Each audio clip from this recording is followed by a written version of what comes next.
30 vamos a compartir un poco de lo que Dios ha puesto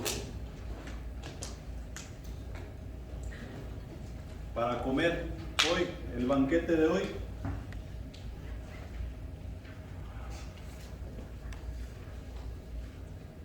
Y estamos viendo el asunto de conforme al corazón de Dios, lo que cada cristiano y cada creyente debemos ser, debemos tratar de vivir conforme al corazón de Dios. No es regla para ningún cristiano en específico, sino que es regla para todos los que creemos en Cristo Jesús como nuestro Salvador. Nos es preciso y nos es necesario vivir conforme al corazón de Dios. Marcos capítulo 12, versículos 28 al 30 dicen lo siguiente: acercándose uno de los escribas que los había oído disputar y sabía que les había respondido bien, le preguntó: ¿cuál es el primer mandamiento de todos? Jesús le respondió: el primer mandamiento de todos es: oye, Israel, el Señor nuestro Dios, el Señor uno es, y llamarás al Señor tu Dios con todo tu corazón y con toda tu alma y con toda tu mente y con todas tus fuerzas. Este es el principal mandamiento. Jesús aquí había estado discutiendo con los escribas en ese lugar y estos individuos no creían ciertas cosas que en la Escritura se nos dice. Y estaban discutiendo sobre la resurrección y sobre con quién estaremos casados cuando el tiempo de la resurrección, allá en el cielo, después de esta vida. Y Jesús le respondió, y después le respondió bien, y le dijo que en el cielo, o sea, si leen el contexto ahí, se van a dar cuenta que Jesús les dijo que en el cielo seremos como los ángeles de Dios. No habrá casamiento ni nos daremos en casamiento, sino que estaremos ahí para adorar al Dios Todopoderoso por los siglos de los siglos. Amén. ¿Sí? Y se acercó otro individuo allí y le hace esta pregunta: ¿cuál es el mayor mandamiento? ¿Cuál es el principal mandamiento de todos? De lo cual nosotros vamos a desarrollar esta semana, porque el principal mandamiento de todos nos lleva a poner a Dios en el lugar adecuado en nuestras vidas. Si nosotros como seguidores de Cristo Jesús no tenemos o no ponemos a Dios en el lugar que le pertenece a Él estar, no vamos a vivir vidas que llenan los requisitos del cristiano en general. Y hoy tenemos un gran problema con eso. Igual Jesús aquí se encontraba con un gran problema, porque con quien Él estaba discutiendo eran con los religiosos de su tiempo, eran con los maestros que estaban encargados de instruir al pueblo. Si los maestros estaban así, ¿cómo estarían los alumnos? Y eso es el mismo problema en el cual nos encontramos en este tiempo. Jesús ahí estaba siendo puesto a prueba por los religiosos de su tiempo. En este caso, como en todos los demás, Jesús bíblicamente contesta dando la respuesta que Dios daría y se va a la ley de Moisés, la cual era el fundamento para estos religiosos. O sea que les dio a beber un agua de su propio chocolate. Y esta agua de su propio chocolate nosotros la encontramos en Deuteronomio capítulo 6 versículos del 4 al 9. Y también como seguimiento a esto tiene Deuteronomio capítulo 11 versículos 13 al 21.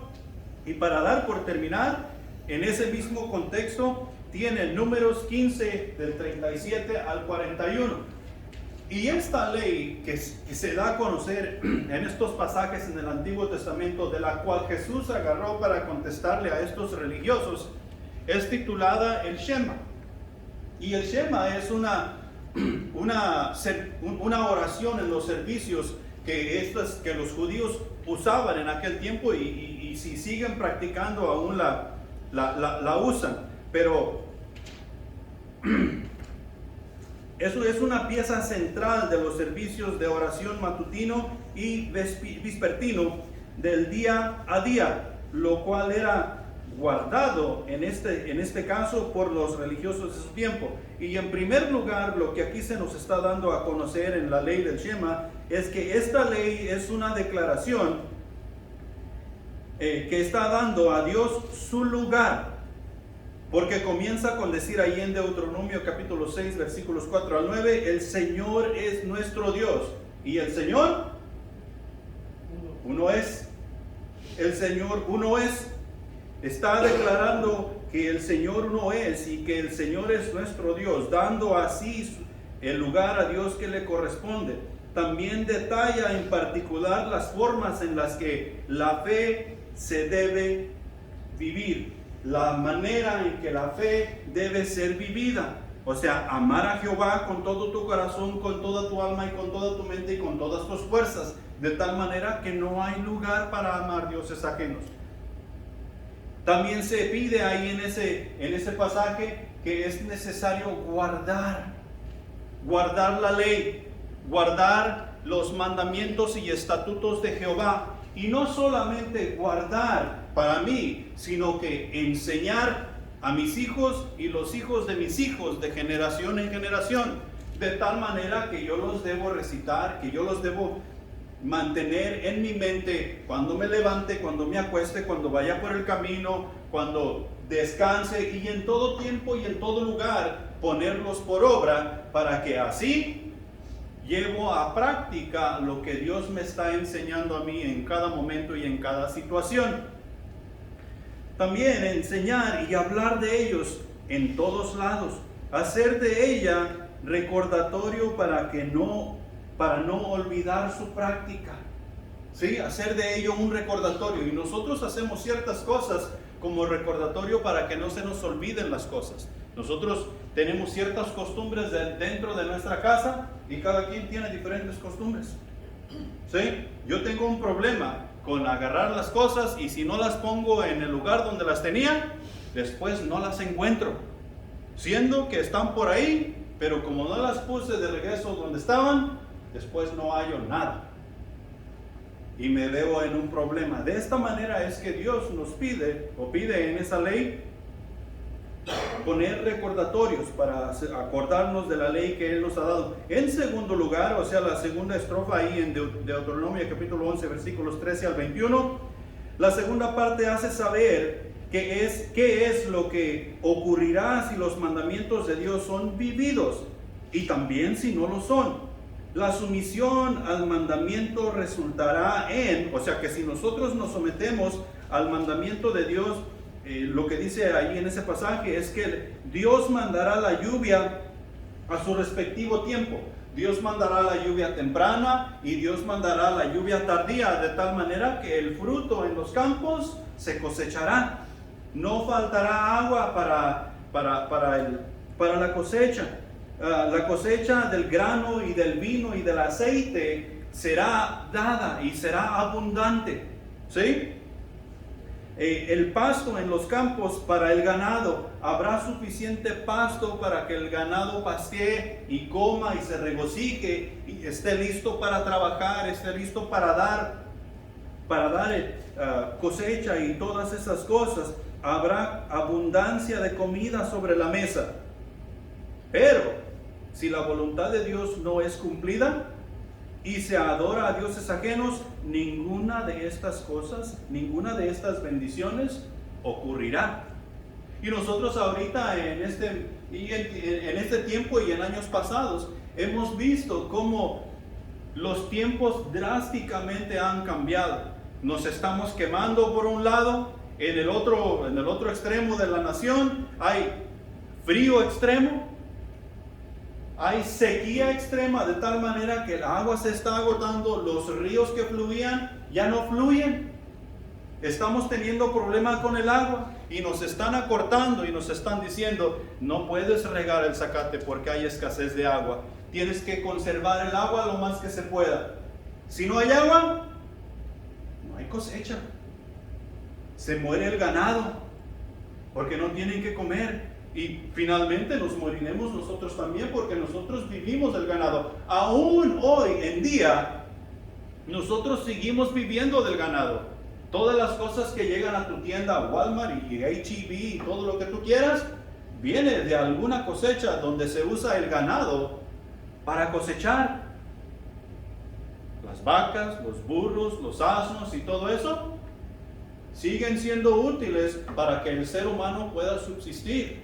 Las reglas no han cambiado. El hecho de que tengamos tractores, máquinas y todo eso no quiere decir que no necesitamos de lo que Dios ya ha establecido. Y la tercera estrofa, la tercera parte que encontramos en Números capítulo 15, versículos 37 al 41, simplemente da lugar para asegurar que estos mandamientos sean recordados. Dios da una instrucción visual en este caso, la cual recordaría a los hijos de Israel que Dios es Dios, guardar sus mandamientos y ponerlos por obra, y no ir así tras dioses ajenos, trayendo la ira de Dios sobre ellos. Y lo que dice aquí en estos pasajes es que el pueblo de Israel ha de poner franjas sobre los bordes de sus mantos. Ya ves que en la tradición, en la cultura de ellos, usan un manto casi todo el tiempo, y es como los mexicanos usamos un pancho. ¿Sí? En todos lados, si nosotros vemos que alguien quiere demostrar que este es un lugar mexicano, siempre ponen ahí un nopal y un monito con un pancho y un sombrero grande, ahí sentadillo, ¿ah? Y decimos, que ese es un lugar mexicano. Y eso lo miras tú en muchos lados todavía en la actualidad. Ok, el pancho tiene como barbitas en las puntas. Ok, y eso las barbitas eran lo que los judíos debían hacer y ponerlos en las puntas de sus mantos como bordes, les llaman flecos, para recordar que Jehová es Jehová, para recordar que Jehová es el que provee, para recordar que Jehová es el que trae la lluvia temprana y la tardía, para recordar que tú y yo, como sus hijos, seguidores, dándole a Dios su lugar, debemos guardar los mandamientos de Dios. Y ese manto ellos lo llevaban por donde quiera. Es como en la parábola del samaritano, esa es la capa. Es la capa que ellos usaban para cuando hacía frío, cuando hacía calor, para tenderla donde iban a dormir y todo eso. Y eso les recordaría cada vez que ellos miraban, y les dice de un color azul, para que te recuerdes quién es Dios, para que te recuerdes de todas estas cosas. ¿Sí? Siempre tratando de dar a Dios su lugar. Lo que Jesús le dio a entender a este escriba es que Dios ha de tomar el primer lugar en la vida de cada persona que ha aceptado a Jesús como su Salvador, o sea, que ha decidido seguir a Cristo, lo cual le hace su hijo, y como resultado, ese hijo le ha de amar con todo su corazón, mente, voluntad y emociones. Le ha de amar con todo el entendimiento, o sea, con toda la mente, con toda el alma, con todo el yo que yo soy, con todo el yo que yo soy y con todas las fuerzas. Y si tú miras, esto es lo que nosotros somos. La persona que estamos viendo frente a nosotros no es la realidad de la persona cuando Dios se refiere a el alma. El alma solamente la conocemos nosotros y la conoce Dios. O sea, yo conozco mi alma, tú no conoces mi alma. Y a veces nosotros nos damos a saber que nuestra alma es muy malvada. ¿Sí? Y eso es lo que Dios está diciendo, que de esta manera es que tú y yo debemos amar a nuestro Dios, y de esa manera es que vamos a dar a Dios su lugar en nuestras vidas. Entonces, ahora, punto número 1. Ese amor, con A mayúscula, exige una actitud de amor. Ese amor exige una actitud de amor. Dios, lo que nos está dando a entender en este pasaje de amarle con todo el corazón, alma, fuerzas y todo lo que somos, está diciendo que Dios debe de ser estimado y apreciado. Y hoy nosotros, la iglesia, tenemos un problema con eso. Dios no es apreciado, Dios no es estimado. Dios es muy tomado a la ligera. Dios ya me dio la salvación. Entonces, yo tengo una vida que vivir. Yo tengo asuntos que arreglar. Como si Dios no pudiera ir conmigo a arreglar esos asuntos. Como si mi vida que yo tengo que vivir, la puedo vivir aparte de Dios. Pero Dios necesita ser estimado y Dios necesita ser apreciado. Y estimado simplemente quiere decir es que atribuir valor a una persona o cosa, reconocer el mérito que tiene. ¿Cuánto valor le estamos atribuyendo a Dios? La iglesia. Y esa es una muy buena pregunta que hacernos. Porque en muchas iglesias, si no es casi en su mayoría, Dios no tiene mucho peso, Dios no tiene mucho valor. Dios tiene valor cuando las cosas están yendo bien, cuando las cosas se está viendo que hay crecimiento y se está viendo que hay cosecha y se está viendo que hay lluvia y hay agua y todas esas cosas. Entonces sí, levantamos manos santas para con Dios y nos ponemos a alabar a Dios y vamos y hacemos lo que Dios nos está mandando a hacer con gusto y alegría, porque todas las cosas están bien. Pero ¿qué tal cuando las cosas no están muy bien? ¿Qué tal cuando hay aflicción? ¿Qué tal cuando perdemos a un ser querido? ¿Dios deja de ser Dios? No. Dios es Dios en todo tiempo y en todo lugar, sin importar la condición ni la situación en la cual nos encontramos. Y Dios no pierde valor. Y nosotros tenemos que tener noción de eso. Tenemos que vivirlo. Y darle a Dios la adoración que Él merece. En las buenas y en las malas. El apreciar a alguien es valorar sus virtudes. Se le tiene en estima y consideración. ¿Qué virtud ha compartido Dios con nosotros, los que decimos ser sus hijos? Él ha compartido un montón de virtudes. Nosotros tenemos vida eterna.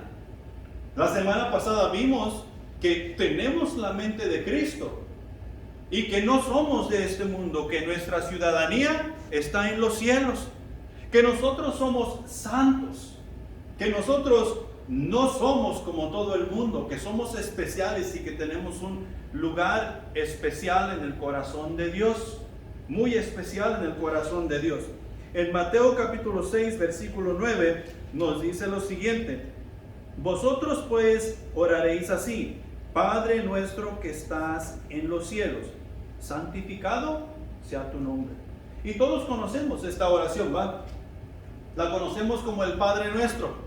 Y aquí prácticamente lo que nos está diciendo es que estamos declarando, mientras nosotros nos acercamos a Dios en oración,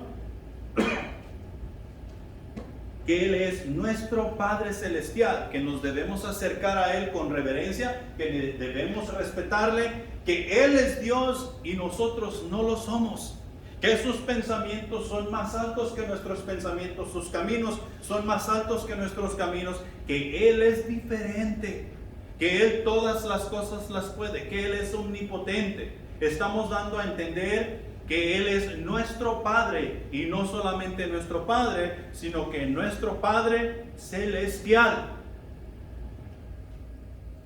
Santificado sea tu nombre. ¿Cómo se da cuenta el mundo que el nombre de Dios es santificado?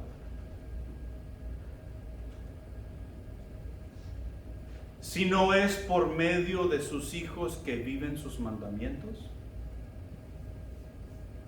Si nosotros, siendo sus hijos, no podemos físicamente vivir a Dios y decimos que estamos cerca de Él, a veces decimos que sentimos su presencia, a veces Nosotros pasamos horas en la presencia de Dios y no le podemos ver. ¿Y el mundo? Menos. Entonces, ¿cómo se va a dar cuenta que el mundo, que Dios es santo? Es por medio de sus hijos que viven en santidad y que hacen todo lo que Dios dice de acuerdo a su palabra. Sed santos porque yo soy santo.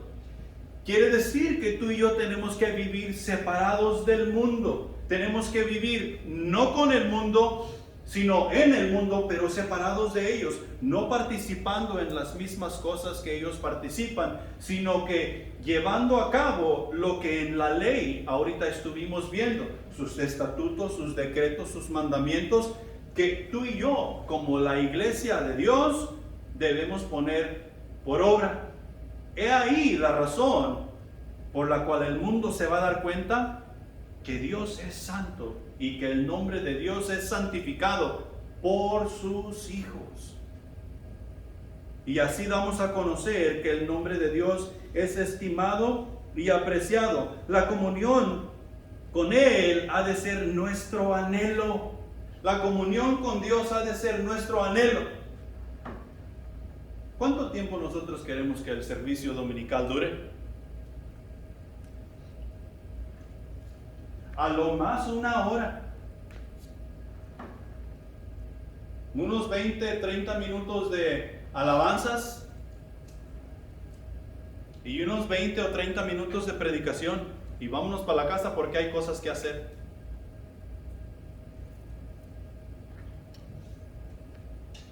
Y eso es anhelar tener comunión con Dios.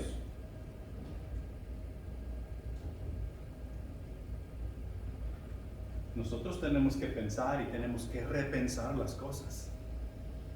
Porque si nosotros estamos dando a Dios su lugar, la comunión con Él ha de ser nuestro anhelo. Nuestro anhelo. Mateo capítulo 6, versículo 10, enseguida, ahí dice, venga tu reino, hágase tu voluntad, como en el cielo, así también en la tierra. Y fíjate, nosotros, ¿cuántas veces estando en el mundo no repetimos estos pasajes? Y ni siquiera nos dábamos cuenta de lo que estábamos pidiendo. Hágase tu voluntad, así como en el cielo, también en la tierra. ¿Qué crees que se lleva a cabo en el cielo? Bueno, es día festivo, yo tengo que ir al lago, Dios. ¿Sabes qué? Hoy no me levanté con muchas ganas, me siento un poquito mal, me voy a quedar en casa. No voy a ir al servicio. ¿Tú crees que esas cosas se llevan a cabo allá en el cielo? Está lloviendo y me voy a mojar al ir al templo. ¿Tú crees que esas cosas están pasando allá en el cielo? Y si nosotros somos sus hijos y estamos dando a Dios su lugar, ¿por qué pasan esas cosas entre nosotros? No, es que no le estamos dando a Dios su lugar y es más importante mi conveniencia que la conveniencia de Dios. El anhelo para mí como su hijo debe de ser la comunión con Él. Así como se hace la voluntad de Dios en el cielo, mi anhelo es que la voluntad de Dios se haga aquí en la tierra. Pero para eso yo debo santificar su nombre. Para eso la iglesia debe santificar su nombre. O sea que vivir sus mandamientos, vivir sus decretos, ponerlos por obra, hacer recordatorios para que no se nos olvide quién es Jehová Dios. Debe haber esfuerzo por obedecerle y sinceridad y honrarle. Y sinceridad, honrarle sinceramente y hacer su voluntad. En realidad, nosotros, la iglesia, nos preocupamos por la situación actual. ¿Ustedes creen que la iglesia en realidad estamos preocupados por la situación actual? Y no estoy hablando de nosotros aquí, estoy hablando en general. La iglesia del Señor en general.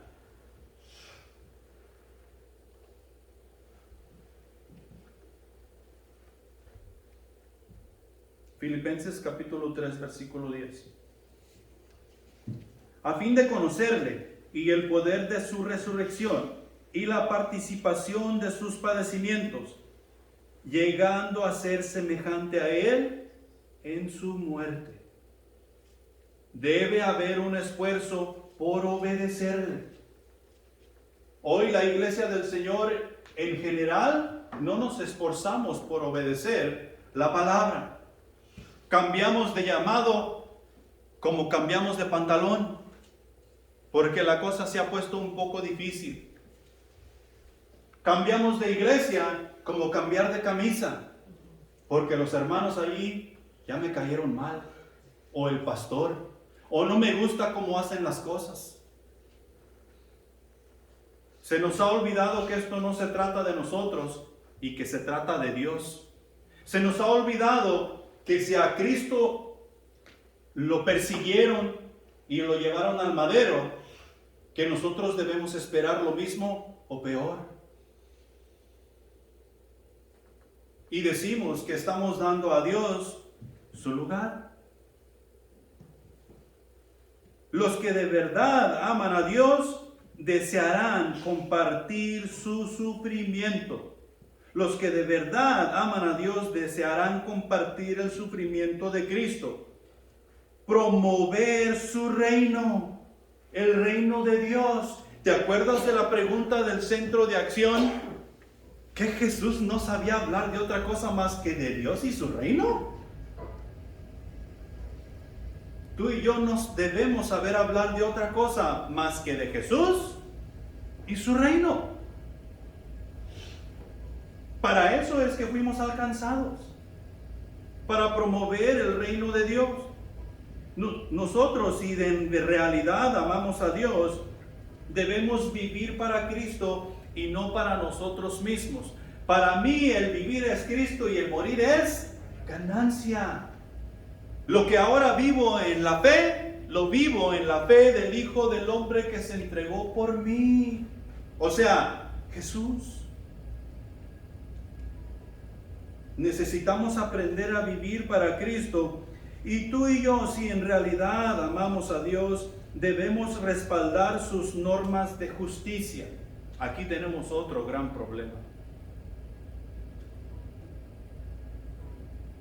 Porque nadie queremos sufrir persecución, nadie queremos sufrir agravio. Y cuando la ley viene en busca de aquellos cristianos que están violando la ley del gobierno, nosotros es posible que neguemos a Cristo. Porque no queremos pasar sufrimiento. Porque no queremos ser hechos a un lado. Excluidos. Y nos es necesario respaldar sus normas de justicia. Punto número 2. El amor del creyente ha de ser sincero y dominante. Así como lo vemos desarrollarse en la palabra de Dios, en la iglesia primitiva con los apóstoles y los discípulos de los apóstoles.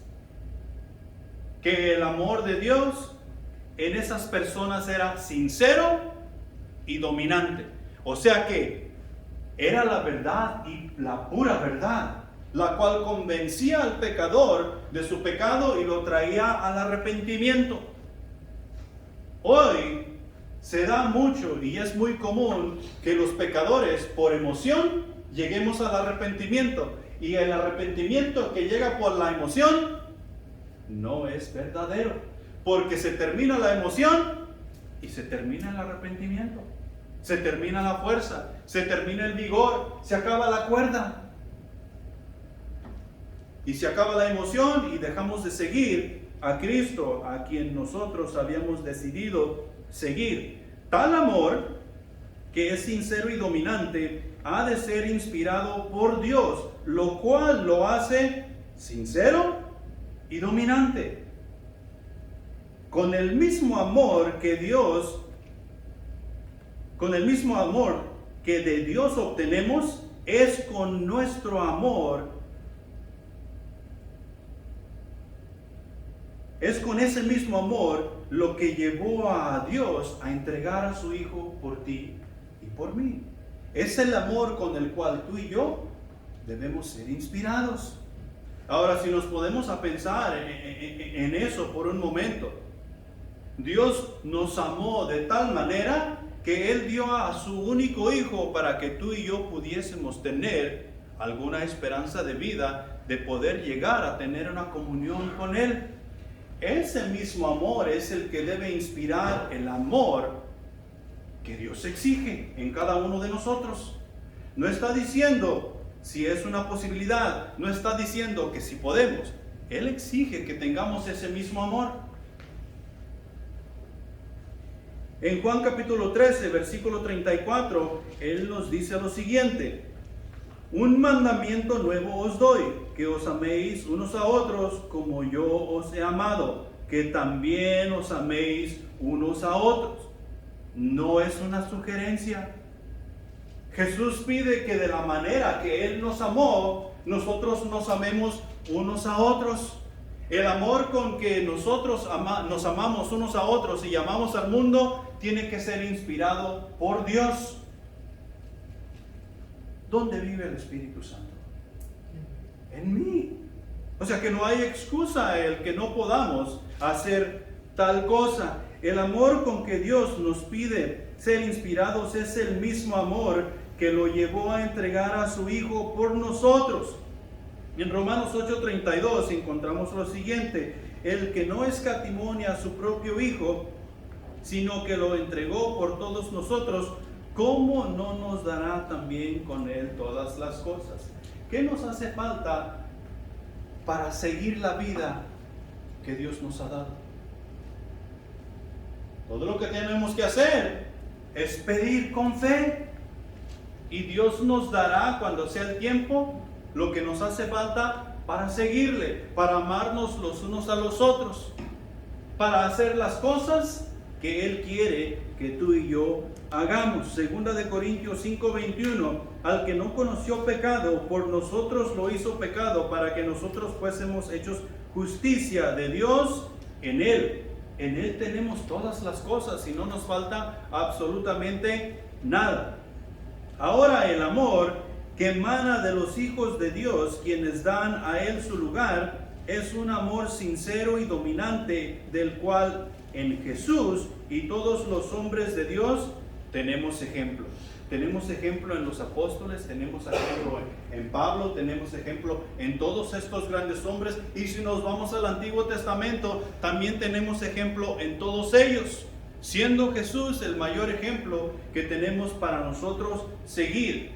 ¿Cómo es que tú y yo vamos a perfeccionar este amor? ¿Cómo es que tú y yo vamos a llevar este amor a la práctica y vivir sobre ello? Romanos capítulo 12, versículos 1 y 2. Así que, hermanos, os ruego por las misericordias de Dios que presentéis vuestros cuerpos en sacrificio vivo, santo, agradable a Dios, que es vuestro culto racional. No os conforméis a este siglo, sino transformaos por medio de la renovación de vuestro entendimiento, para que comprobéis cuál sea la buena voluntad de Dios, agradable y perfecta. ¿Cuál era nuestro culto racional estando en el mundo? Vivir como el mundo, sin dirección, sin rumbo fijo, algunos sin regla alguno. Ese era el culto racional, pero nosotros ya no pertenecemos al mundo. Dios nos ha dado una nueva naturaleza, y esa nueva naturaleza exige un culto racional, o sea, un culto lógico. Como hijos de Dios, tú y yo tenemos que tener un culto lógico, o sea, una manera de adorar lógica. Y a Dios no lo vamos a adorar como nosotros queremos. Eso no sería lógico. Ya hemos reconocido que Dios es Dios, que Dios es grande y Él es todopoderoso, que sus caminos son más altos que nuestros caminos. Entonces no sería lógico adorar a Dios como nosotros queremos. El versículo nos dice que por las misericordias de Dios. que tenemos que reconocer que no es por otra cosa, sino por Dios mismo, que tú y yo podemos llegar a adorarle como Él se merece ser adorado. Y hoy en día habemos muchos supuestos sabios dentro de la iglesia que hasta nos atrevemos a decir que si yo me voy de aquí, Dios se va conmigo y ustedes se quedan sin nada.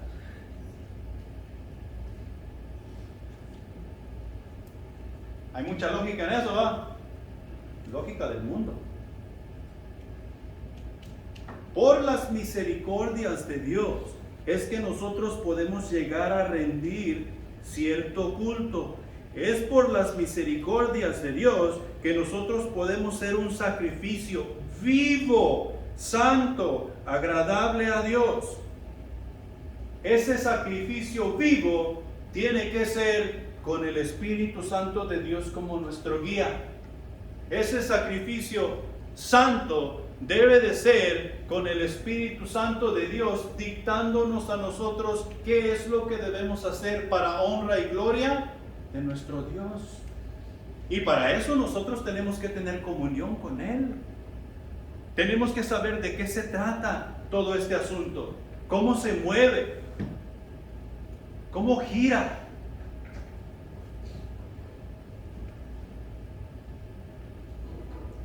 El mayor deseo de los hijos de Dios debe ser el de llevar una vida de santidad y de ser aceptados por Dios, no por el mundo, no por el equipo de fútbol, ni por ninguna otra institución, sino por Dios. Y es ahí donde nosotros tenemos que renovar nuestro entendimiento. Tenemos que vivir la palabra de Dios para que nos vaya cambiando de adentro hacia afuera. Y así poder agradar a Dios. Ahora, esto requiere que nosotros nos separemos del mundo en su totalidad. No nos está diciendo que nos vayamos a vivir a otro planeta. Nos está diciendo que necesitamos separarnos del mundo, de las normas del mundo, de las reglas del mundo, de lo que el mundo le gusta hacer. Y cuando digo del mundo, es de todas las demás personas que no tienen una relación con Dios.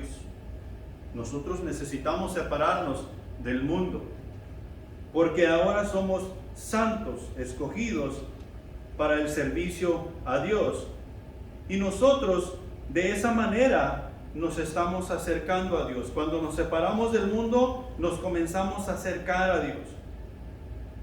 Debemos vivir para Dios, adorarlo, obedecerle, oponernos al pecado y abogar por la justicia, resistir y aborrecer el mal, hacer obras de caridad, imitar a Cristo, vivir según el Espíritu Santo y ser llenos de Él.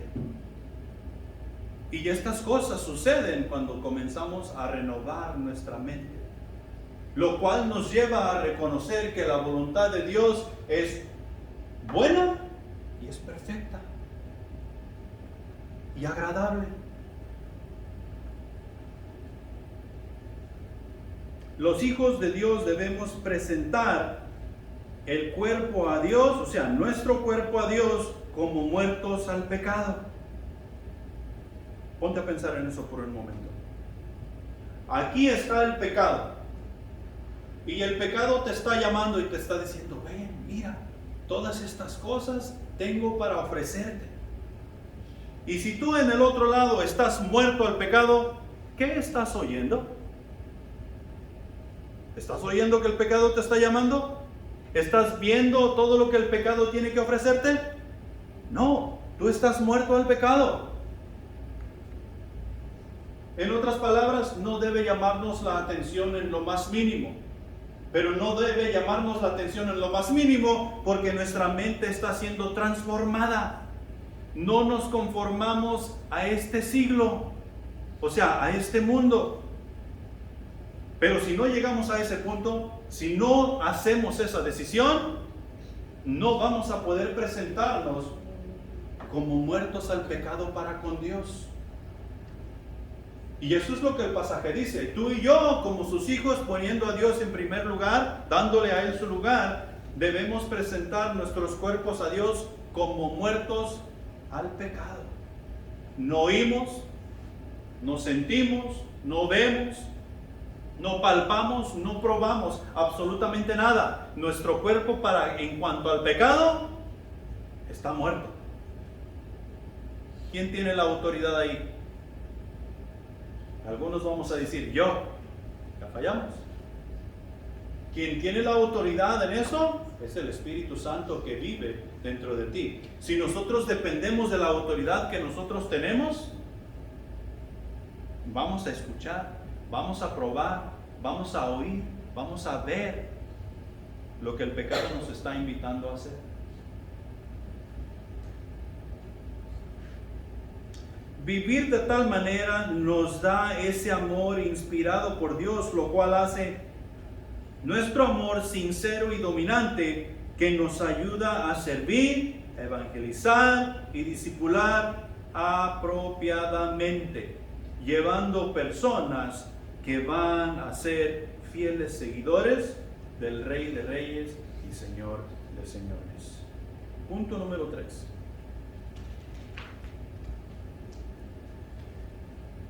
El lugar que le damos a Dios es dado a conocer. Y aquí tengo unos cuantos puntos que darte.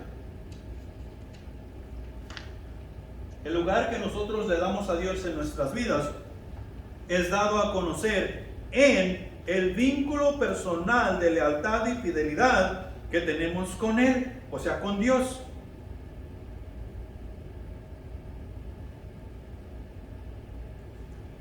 Un vínculo es la unión o relación no material. En este caso, que se establece con Dios.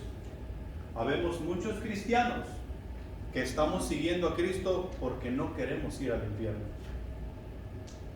Habemos muchos cristianos que estamos sirviendo a Cristo porque tenemos miedo de Dios. Habemos muchos cristianos que hemos llegado a la iglesia y estamos sirviendo en la iglesia porque ahí está cómodo estar. Y esas razones son razones equivocadas por las cuales estar sirviendo a Cristo. La Biblia es bien clara en decirnos que nosotros somos siervos por amor, esclavos de Cristo por amor. Eso lo aprendemos en el discipulado. No porque tenemos miedo, no porque yo vaya a ir al infierno. Claro, todos esos beneficios vienen ahí, pero la razón por la cual debemos estar sirviendo a nuestro Dios es por amor. ¿Cómo nos salvó Él? No fue por amor. Dios nos salvó por amor. De tal manera amó Dios al mundo. Nos salvó por su amor. Y por su amor es que tú y yo debemos vivir la vida cristiana. Mira, ese vínculo que nosotros tenemos con Dios en la relación a la cual Él nos ha traído, no tiene nada de material. No hay bienes materiales, ni para Él, ni para nosotros, sino simplemente amor. En 2 de Corintios capítulo 3, versículos del 1 al 3, encontramos lo siguiente: ¿comenzamos otra vez a recomendarnos a nosotros mismos? ¿O tenemos necesidad, como algunos, de cartas de recomendación para vosotros o de recomendación de vosotros? Nuestras cartas sois vosotros, escritas en nuestros corazones, conocidas y leídas por todos los hombres, siendo manifiesto que sois carta de Cristo, expedida por nosotros, escrita no con tinta, sino con el Espíritu del Dios vivo, no en tablas de piedra, sino en tablas de carne del corazón. Cuando nosotros vamos a conseguir un apartamento, vamos a conseguir un trabajo, o nos vamos cambiando de iglesia en iglesia, ¿no nos piden una carta de recomendación? O vamos a sacar unos muebles o qué sé yo. Algunas referencias, por favor. Y nosotros ahí ponemos, pues fulano de tal, aquí está la dirección y el número de teléfono, háblale y él te va a decir cómo yo soy. ¿Por qué no les damos la información de nuestros enemigos y de las personas que realmente saben cómo somos tú y yo? ¿Qué le van a decir a la señorita que está recogiendo, juntando la información? No, si fulano de tal es un malvado, ese no paga, no le den absolutamente nada, todo destruye. Vive como si estuviera en la selva.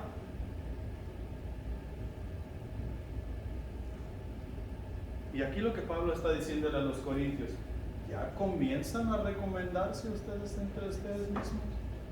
¿Necesitan una carta de recomendación o necesitan ser recomendados?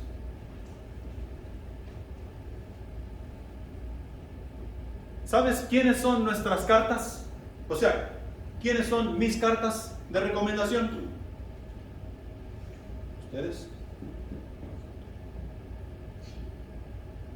Si ustedes viven poniendo la palabra de Dios por obra, son buena recomendación del pastor. Si ustedes viven poniendo los mandamientos de Dios por obra con sus hijos, con su esposa, con su esposo, son buena recomendación del pastor, de la estructura de la iglesia.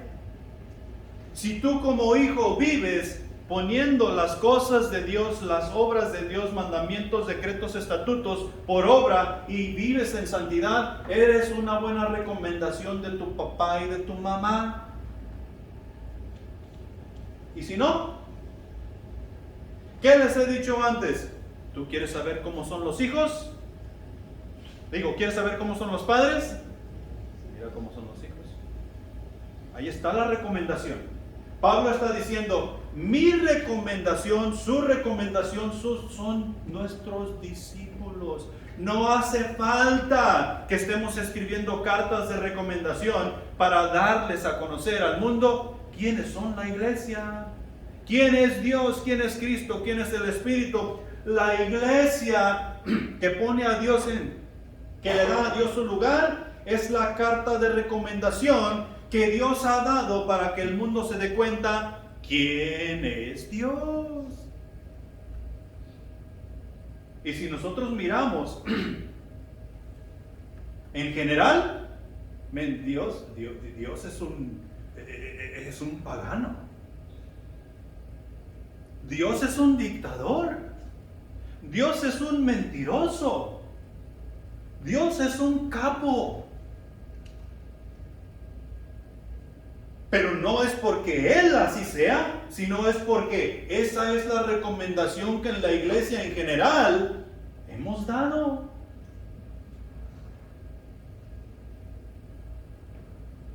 Y decimos levantar mano santa para con Dios y alabarle.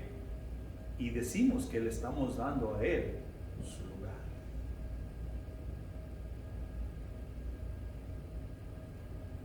Tú y yo necesitamos sentarnos a pensar y repasar la Escritura.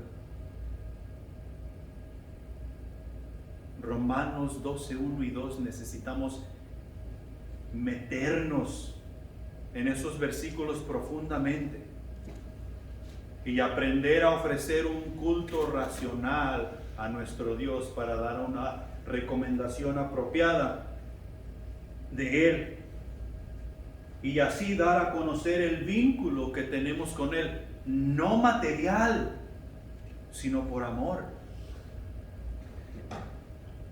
El lugar que le damos a Dios es dado a conocer en nuestra fe como firme y constante adhesión a aquel con quien estamos unidos.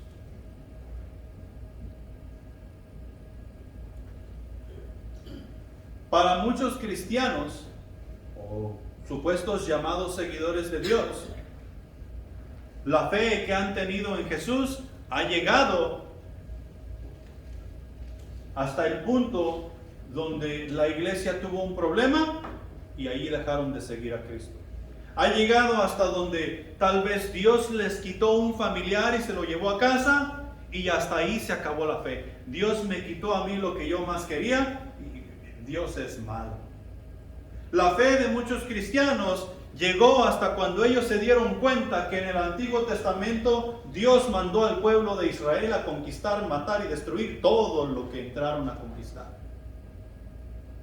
Hasta ahí llegó la fe.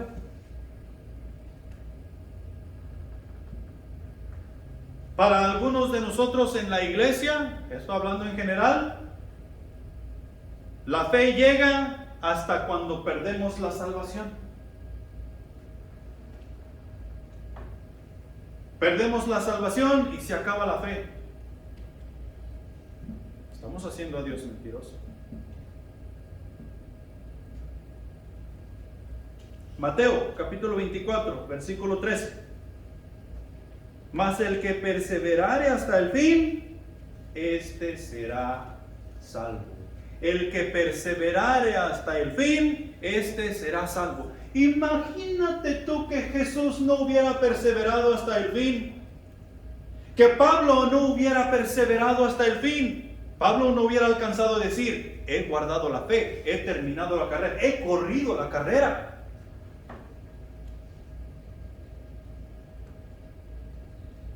¿Dónde estuviéramos nosotros? Perdidos. Nadie dijo que el cristianismo iba a ser una cosa fácil de vivir. Es más, en el punto número 2, tocamos ese punto. Tú y yo necesitamos estar dispuestos a sufrir juntamente con Cristo para que juntamente con Cristo seamos glorificados. Tú y yo tenemos que perseverar. Y cuando las cosas están fácil, o sea, que cuando todo está fluyendo bien, cuando la cosecha está en su apogeo y no nos falta absolutamente nada y tenemos cantidad de comida sobre la mesa que hasta desperdiciamos, eso no es perseverar. Allí ni siquiera nos esforzamos. O sea que ni siquiera alcanzamos a comenzar a perseverar. Cuando está hablando de perseverar es cuando estamos cansados, cuando estamos agotados, cuando ya no podemos más, cuando nos sentimos morir. Allí es cuando nosotros comenzamos a perseverar. No te des por vencido. Sigue en la lucha. Sigue en la fe. Acuérdate de lo que Jesús te dijo. Acuérdate de lo que Jesús te dio. Acuérdate de lo que Dios te trajo a hacer. Acuérdate de dónde te sacó y lo que ahora eres. Persevera. Y el dicho que nosotros tenemos es: el que persevera, alcanza. El que persevere hasta el fin será salvo. La salvación no se pierde. Dios no miente.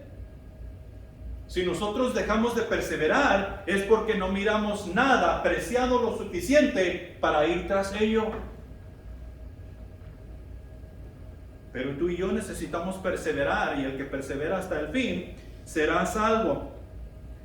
El lugar que nosotros le damos a Dios es dado a conocer en la fidelidad al compromiso que tenemos con Él. ¿Cuál es la razón por la que Dios nos salvó? Para que estuviéramos ahí de bonitos y de guapos y de guapas y hermosas mujeres que digan: ay no, qué mujeres tan lindas tiene esta iglesia. Mira los varones que esta iglesia tiene, no hay otros como ellos. Allí sentaditos, bonitos, bien vestiditos, cordiales, amables. ¿Para eso nos salvó Dios? Cuando los fariseos, saduceos y toda esa bola de feos vieron a Pedro y a los apóstoles de Jesús, ¿qué dijeron? Oh, esos son los apóstoles de Jesús. Esas son las personas que Jesús escogió. Él hubiera venido con nosotros, que estamos en la iglesia, que somos santos, que tenemos nuestra manera de vestir y damos a conocer a Dios que es limpio y que no nos juntamos con la chusma. Jesús hubiera venido con nosotros, pero mira, escogió a esos barbones mal peinados, mal vestidos, guarachudos.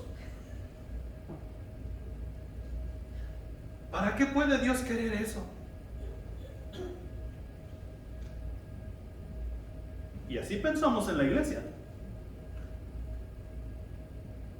Entra por ahí un cuate o una tipa que está toda mal vestida y que sus zapatos están rotos y esto y lo otro, y que se siente allá atrás. Puede entrar, no hay problema, pero que se siente allá atrás.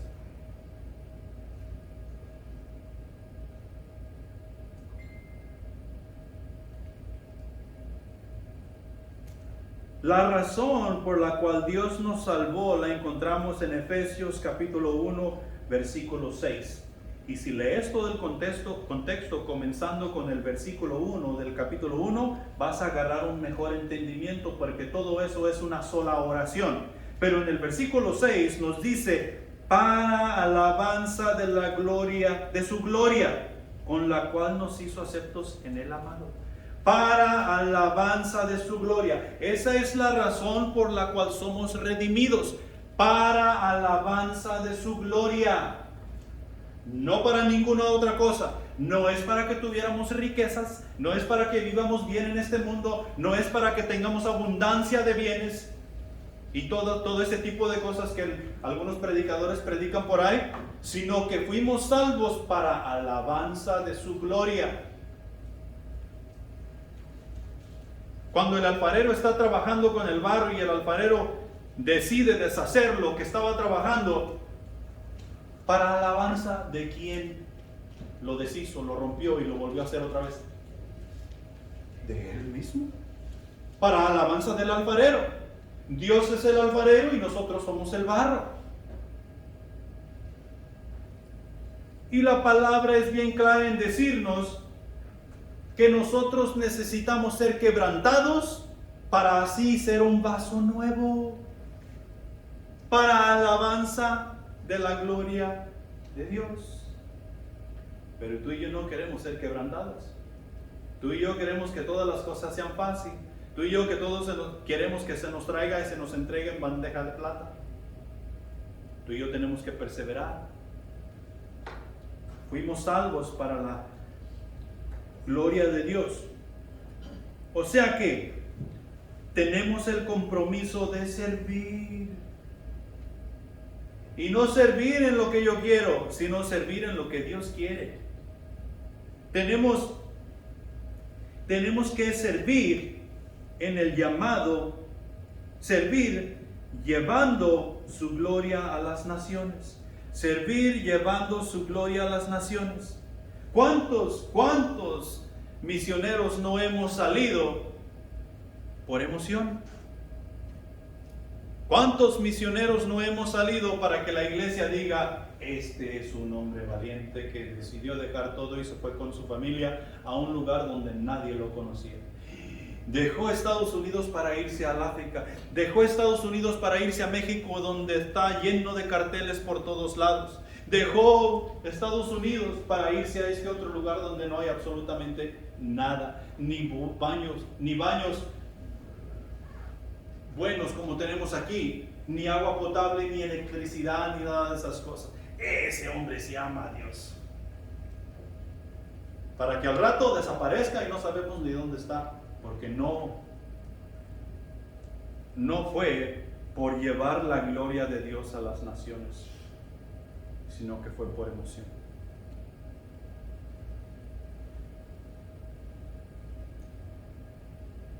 Según el llamado que nos ha sido dado, predicar el Evangelio. Según el llamado que nos ha sido dado, predicar el Evangelio. Si Dios te llamó a ser ujier, predica el Evangelio. Si Dios te llamó a enseñarle a los niños, predica el Evangelio. Si Dios te llamó a ser evangelista, predica el Evangelio. Si Dios te llamó a ser profeta, predica el Evangelio. Si Dios te llamó a hacer lo que tú quieras, o lo que Dios quiera más bien, es para predicar el Evangelio, el mensaje de las buenas nuevas de salvación. Hoy en día vemos muchos predicadores que no predicamos el Evangelio y estamos predicando otras cosas que nos hacen sentir mariposas en el estómago, que nos hacen sentir bien, que nos ayudan a superar nuestras emociones y nuestro bajo autoestima, Y todas esas cosas son de este mundo. No nos ayudan absolutamente nada. Sea lo que sea que Dios nos llama a hacer, es para predicar el Evangelio. Y por último, ya con esto terminamos. Nosotros damos a conocer el lugar que le hemos dado a Dios en la devoción sincera expresada desde un punto congregacional como un miembro del cuerpo de Cristo. Y ya hemos hablado de esto en este mensaje. Pero muchos de nosotros estamos en la iglesia simplemente porque yo voy a alabar a Dios. Pero yo no voy a compartir tiempo con esta gente ahí. ¿No es eso lo que hacíamos estando en la religión? Ay, es que esa gente me cae mal. Es que esa gente me cae gordo. Es que esa gente son unos hipócritas. Mira. Según Efesios capítulo 4, versículo 16, de quien todo el cuerpo, bien concertado y unido entre sí por todas las coyunturas, que se ayudan mutuamente, según la actividad propia de cada miembro, recibe su crecimiento para ir edificándose en amor. ¿Cómo recibimos nosotros el crecimiento que necesitamos para edificarnos los unos a los otros en amor? Primeramente, estamos conectados a la cabeza, que es Cristo. Y la cabeza está conectada al cuerpo, que somos tú y yo. Y si tú y yo no estamos conectados los unos a los otros, ¿cómo nos alimentamos? Oh, es que yo estoy conectado a la cabeza. ¿Cuándo has visto una mano sola que está conectada a la cabeza? Y anda una mano por ahí caminando con la cabeza encima. No puede ser. El cuerpo se compone de varios miembros y todos estos miembros mutuamente están unidos. Mutuamente quiere decir que yo soy parte de ti y tú eres parte de mí. Tú no puedes hacer presencia de Dios, tú no puedes ser una carta escrita de Dios por ti mismo. Ahí voy yo.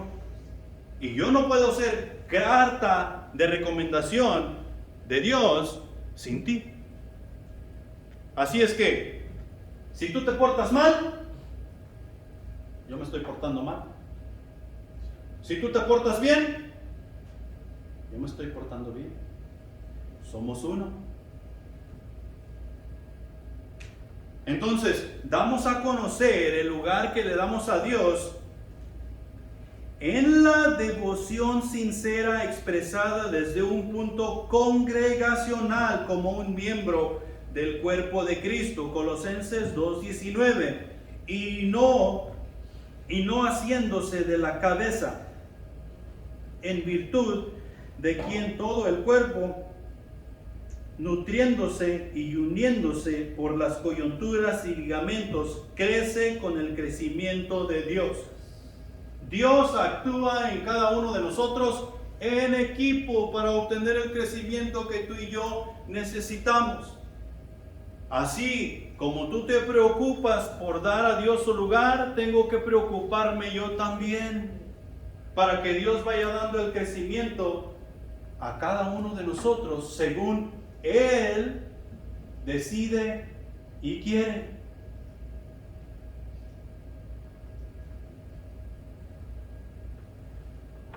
Tenemos trabajo que hacer. Tenemos cosas que cambiar. Tenemos palabra de Dios que aplicar a nuestras vidas para dar a Dios el lugar que le corresponde como iglesia, como familia y como individuo. Y cuidar que el culto que estamos llevando a Dios sea racional, sea lógico, sea verdadero, para que el mundo pueda conocer quién es Dios y llegar en arrepentimiento a Él. Pongámonos de pie, vamos a orar. Padre Santo que estás en los cielos, te alabamos, bendecimos tu nombre, mi Señor, y te pedimos perdón por las cosas que hemos reconocido en este mensaje, que no estamos haciendo o que hemos dejado de hacer. Pedimos de tu bendición en cada una de las áreas de nuestras vidas para que el Espíritu Santo nos vaya revelando qué cambiar, qué echar fuera y qué poner dentro de nuestras vidas para honrarte y glorificarte. Despídenos en paz, mi Señor, y ayúdanos a conquistar en nuestro respectivo lugar donde vivimos aquellas personas que no tienen una relación contigo. Ayúdanos a mostrar ese testimonio que es tan necesario para que las personas puedan ver quién es Jesús.